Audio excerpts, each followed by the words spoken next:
최소한의 가족들과 함께 보낼 수 있는 그 이틀을 또 빼앗겨 버리게 됩니다. 최소한의 행복을 누릴 수 있는 기회마저도 다 박탈당하고 있습니다.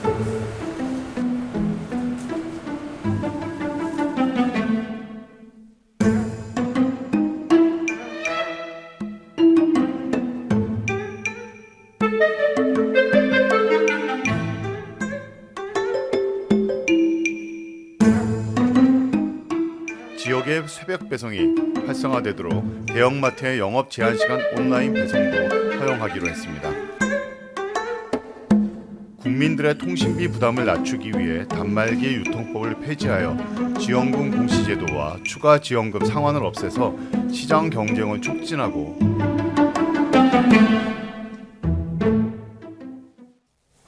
네, 정부가 대형마트의 공휴일 의무 휴업 규제를 폐지하기로 했고요. 또 통신비 부담을 줄이기 위해서 휴대전화 보조금을 제한하는 단통법도 폐지하겠다고 했습니다. 네, 아직 여야 합의와 또 법 개정이 필요한 사안이지만 법이 바뀔 경우 우리 실생활에 어떤 변화가 있을지 짚어보겠습니다. 정철진 경제평론가와 함께합니다. 어서 오세요. 네, 안녕하십니까? 네, 안녕하세요.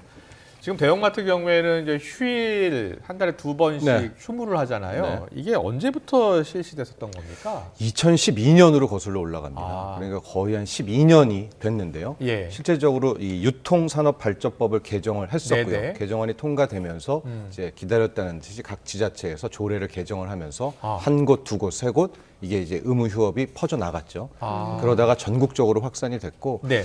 좀 이따 또 뭐 이야기할 수 예, 예. 있겠지만 또 다시 얘기해 드리면 그 사이에 또 이거가 위헌이다 아니다라고 해서 헌법재판소까지 갔었습니다. 그런 일도 그러다가 합헌으로 또 판결이 됐었죠. 예. 이제는 그 대형마트의 의무 휴업 규제를 좀 풀겠다, 폐지하겠다는 건데 이걸 폐지하겠다는 이유는 뭡니까?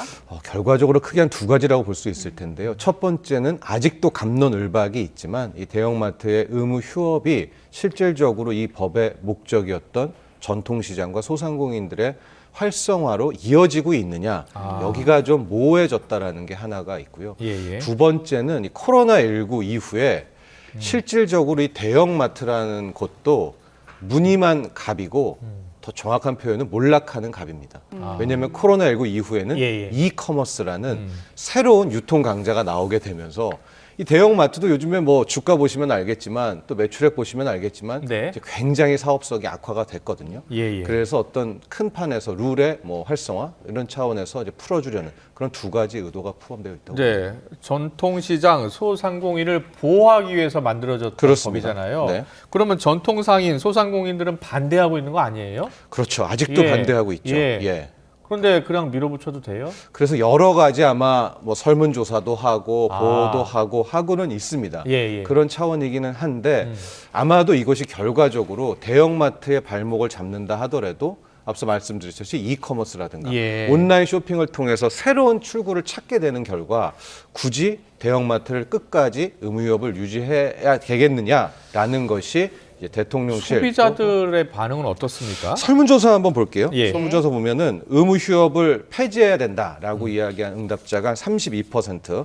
물론 이게 이제 한국경제연합회 설문조사이긴 합니다. 네. 하고 평일 의무휴업으로 바꾸자. 즉 현재 일요일 날 쉬잖아요. 예, 이거를 두 번 쉬기는 쉬되 평일로 쉬어야 된다는 네. 응답자가 한 30% 있었고요. 그냥 두더라도 네. 그 현재 대형마트 같은 경우에는 영업시간, 그러니까 밤부터 그 다음날 아침 10시까지 또 의무 휴업일 날 온라인 배송을 못 합니다. 예. 그 온라인 배송은 풀어줘라. 지금 예, 온라인 예, 배송 예. 업체들이 다 활기를 치고 있으니까 그거 응답한 분이 한 11% 되고요. 예. 현재를 유지해야 하는 게 좋다. 익숙해졌다라는 분도 실은 23% 정도 네. 응답자가 4명 중에 1명은 유지하자는 거네요. 익숙해졌다. 예. 그거죠. 예, 그리고 이번에 그 폐지를 하자고 나오면서 의무 휴업일에 온라인 거래 허용할 수 있겠다. 네. 그러니까 이제 유통은 계속해서 할 수 있겠다라고 열어주는 거죠, 이 부분. 네. 지금 이제 어떤 식으로 법 개정안이 올라가고 예. 물론 국회가 또 뭐 예. 야당이 받아줄지 않을지 모르겠지만은 완전히 다 폐지하는 안도 있겠고요. 그러니까 설문조사에 나온 것처럼 평일로 예. 의무 휴업일을 옮기는 방안이 있을 텐데 네네. 두 가지 모두 이 밤 12시부터 다음날 아침 10시 또 의무 휴업일 날 온라인 배송 막는 거 온라인 배송은 아마 풀어주지 않을까 이런 생각을 해봅니다. 유통시장에 큰 변화가 지금 오고 있잖아요. 왔죠. 예, 코로나19 이미 이후에. 왔고 네. 그래서 실제로 어디서 물건을 가장 많이 사는지 그런 조사도 있나요? 네, 한번 보면은요. 예. 실질적으로 뭐 의무 휴업일을 뭐 주중으로 변경하고 났을 때 예. 뭐 매출 뭐 대체 구입처들이 나오고 있는데요. 네. 슈퍼마켓, 식자재 마트가 거의 절반이었었고요. 대형마트 영업일을 재방문한다. 뭐 전통시장이 있는데 저기 저 네 번째를 보면 저게 11%밖에 안 나온다는 게 예. 가장 크죠. 하고 온라인 거래가 오히려 전통시장을 압도하는 저게 상당히 좀 초점이 되지 전통시장 않았는가. 싸고 좋은 물건 많은데. 많은데 예. 아마 새로운 소비자들은 저렇게 쉴 때 굳이 전통시장을 가면 좋은데 아. 차라리 이제 온라인을 더 많이 하는 이제 이런 행태들을 보여 있고 예. 또 가장 널리 나온 행태는 내일 쉰다 그러면 이제 토요일 날 예. 늦게까지 가서 이걸 사는 이제 그런 행태들이 많이 정착이 그런 됐었죠. 분들도 있죠. 예, 예. 이미 대구나 청주 같은 일부 지자체에서는 그 대형마트들이 주중에 쉬더라고요. 네. 이런 부분들이 이제 의무 휴업일 평일로 전환할 수는 있는데 네. 그 대구나 네. 또 평일에 쉬는 그런 지역들은 변화가 좀 있습니까? 이것도 약간 감론을박이에요. 예, 대구시에는 이제 평일 월요일로 전환을 해서 시행을 했고 음. 그리고 자체적으로 통계를 내봤더니 오히려 이제 전통시장과 소상공인 매출도 늘었다더라. 이제 이런 통계를 내놨고요. 이제 나오죠. 대형마트 휴업일을 월요일로 전환한 저 다음에 대구시가 조사한 통계니까요. 맞습니다. 전통시장이 거의 30% 늘어났다. 아. 소상공인도 좋았다라고 하고 소비자들의 설문조사를 했더니 좋은 편이다가 60%, 괜찮은 편이다가 뭐 27%, 네.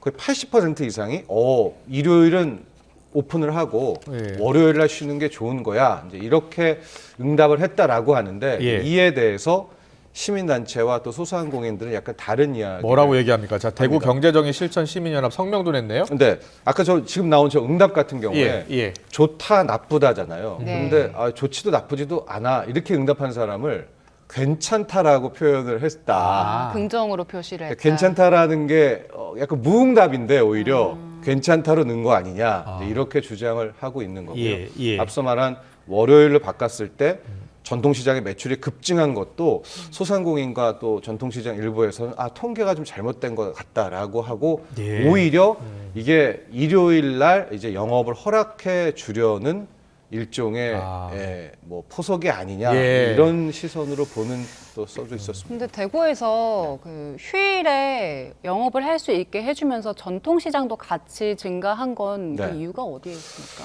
아마 이제 조사에 그 신뢰도가 있다면은 뭐 실질적으로 글쎄요 뭐 이게 윈윈 전략이 통했다 뭐 이런 해석은 가능할 것 같은데 예. 앞서도 이야기했지만 일부 또 전통시장과 소상공인들은 그랬을까 또 이런 또 의문도 함께 제기하고 그렇군요. 있습니다. 예. 좀 더 분석이 더 필요한 네. 대목인 것 같고요.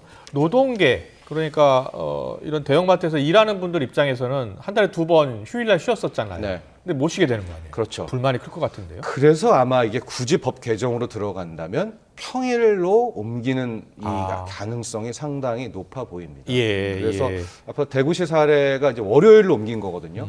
그렇다면 이제 과연 국회에 어떤 형태로 이 법 개정안에 네. 들어갈지는 모르겠으나 아마 온라인 배송은 풀어주고 일요일에서 월요일로 가는 안 이런 것들로 아마 개정안이 새롭게 올라갈 가능성도 있어 보입니다. 알겠습니다. 그리고 어제 민생토론회에서 그 이동통신 단말기 유통구조 개선법, 단톡법도 폐지를 하겠다 이렇게 밝혔는데 일단 단통법 네. 언제부터 왜 시행된 겁니까? 2014년으로 이것도 거슬러 이거 2014년에 올라갑니다. 시행된 예. 거예요. 예. 당시 이제 박근혜 정부 시절이었었는데요. 네. 이게 그때는 이게 맞나 해서 통과가 됐었는데 이런 이야기를 했었어요. 이제 새벽부터 어디에 가서 줄을 서는 거예요. 그럼 100만 원짜리, 80만 원짜리 단말기를 10만 원, 뭐 8만 원에 구입을 하고 네. 낮에 이렇게 매점에 가서 그 매장에 가서 사면 100만 원을 다 줘야 되고 그래서 그때 나왔던 얘기가 아니 왜 새벽에서 줄 쓴 사람이 이렇게 싸게 사느냐 이건 말이 안 된다라고 해서 단말기 통신사들이 제공하는 보조금에 상한선을 둔 거예요. 그래서 번호 이동했을 때 얼마까지 이상은 줄 수가 없다라고 막은 건데 예, 예. 이제 그때 당시에서도 한켠에 나왔던 게 당연한 거 아니야? 그러니까 무슨 얘기냐면 새벽에 줄 서는 사람이 더 싸게 사야 되는 게 맞지 않아? 예, 예. 시장 경제에서 이제 그런 지적이 있었었어요. 그렇군요. 뭐 정보 예. 찾으려고 노력한 사람이 싸게 사야 되는 거 아니야 했는데 이제 당시에는 안 돼. 이제 무조건 보조금 상한선은 똑같고 어디에서 사든 간에 단말기 뭐 교환했을 때 받는 보조금은 똑같아야 돼. 그래서 이 단통법이 시행이 됐었는데 그 결과 어떤 일이 일어났느냐? 예. 통신사들만 좋게 됐죠. 보통은 이럴 출혈 때 경쟁 안 해도 되니까. 맞습니다. 그러니까 마케팅도 비용도 아끼고 출혈 경쟁도 안 하게 되고 소비자 혜택도 안 돌려줘도 되고요. 보통 이럴 때는 상한선을 정하는 게 아니라 하한선을 정해야 되거든요. 예.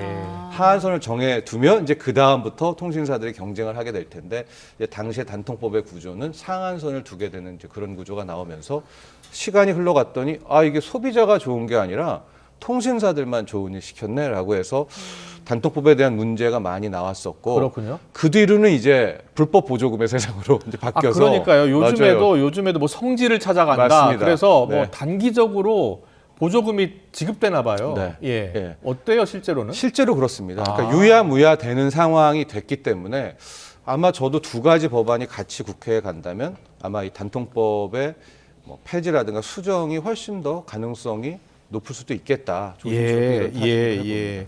당시에 그 가격을 보니까 갤럭시 S3가 출고가가 99만 4천 원이었는데 맞아요. 일부에서는 17만 원에 샀더라고요. 맞아요. 예. 만약에 이 단통법이 폐지가 되면 네. 이런 상황이 또 발생할 수도 있는 거잖아요. 그렇습니다. 그러면 누구는 싸게 사고 누구는 제값 주고 사는 상황 예. 이런 부분들에 대한 불만도 나올 것 같은데요. 또 나오겠죠. 하고 누구는 막 더 노력해가지고 더 싸게 사고 싸게 샀다 비싸게 샀다 또 이제 그 2014년 같은 흐름이 나오게 될 텐데 이동통신사를 옮기면 더 많은 혜택을 주고요. 그렇습니다. 예. 더 많이 주죠. 그게 예. 이제 키포인트죠. 아. 그래서 보는 마케팅 비용.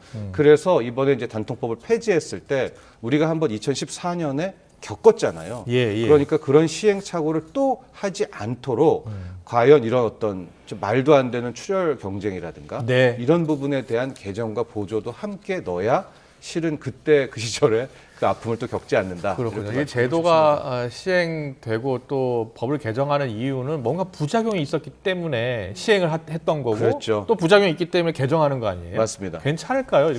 이 제도 이렇게 시행해도? 그런데 단통법 폐지 같은 경우 단통법은 이미 좀 유야무야 돼가고 그래요? 있거든요. 예, 시장에서. 그런 차원이라면 앞서도 말한 것처럼 보조안 특히 이제 어르신 뭐 표현이 맞겠지만 네. 어르신 같은 경우에는 그런 막 정보를 찾지 못하잖아요. 그리고 예. 카페에 가입하고 그래야 돼요. 예. 하고 어디 가지도 못하시고 그냥 앞에 매장 가서 하고 네. 그런 경우에는 또 이런 소비자들에게는 어떤 우회적으로 어떤 최소한의 뭐 서비스를 보장한다라든가 아니면 이런 분들의 선택 약정 할인을 높여준다라든가 좀 이런 보완책도 이번에는 함께 해야 그때 말씀하신 대로 2014년에 있었던 사회적 분위기 예. 아니 이건 너무 차이가 나잖아. 나는 뭐 80만 원, 아주 싸게 60만 원에 샀는데 뭐 15만 그러니까요. 원에 산 사람이 있네. 네. 그런 정도의 또 그런 보조안은 필요할 것 같습니다. 지금 화면에서도 볼 수 있는 것처럼 목표가 통신비 부담을 줄이는 건데 네. 단통법이 폐지가 되면 실질적으로 저희 소비자들이 네.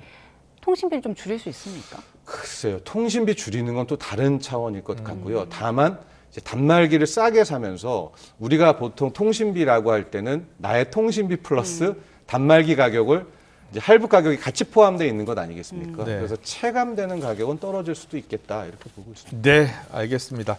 그런데 이게 여야 합의로 통과해야 되는데 네. 지금 정부 여당이 추진하고 있는 거잖아요. 네. 야당의 생각은 어때요?